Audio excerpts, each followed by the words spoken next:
Tom here from West Country Tech, and we've come out to the final day of installation at the caravan park you can see behind me. This caravan park is based just outside of Exeter.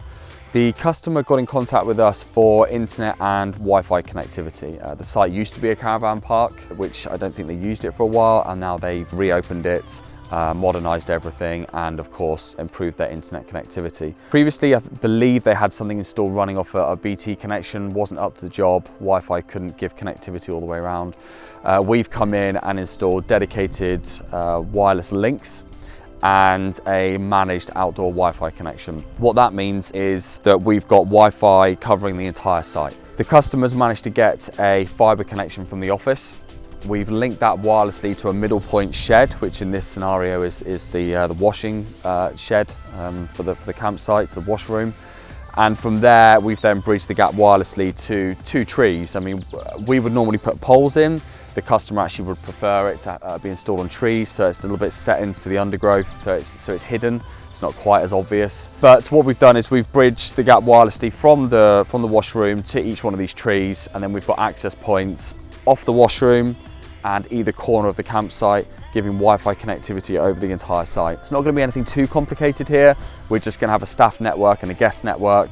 Staff network obviously is completely separate from the guest network, as with all of our Wi-Fi installations. The guest network, we're going to, although the customer has, I believe it's 200 to 300 megabytes download speed now with the fibre connection, we are still going to cap the speed for individual users, so that one caravan, if it was a caravan full of young teenagers trying to go on social media, watch videos, they're not going to take it away from other caravan owners.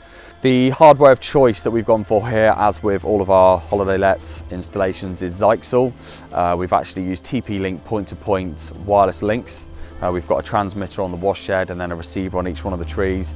And then we've got Zyxel on the Nebula network installed in outdoor enclosures on each one of the trees, and then the washroom as well, two actually on the washroom, just giving us much coverage over the entire site. And as we've said in previous videos, for people who don't know, the Zyxel Wi-Fi does 3 important things really. We can create multiple Wi-Fi networks, guests, staff, a cap network, a faster network. We've also got the ability to create the mesh so that someone can walk from one side of the site to the other on a Wi-Fi call or something that needs a constant connection, and they'll never lose connection.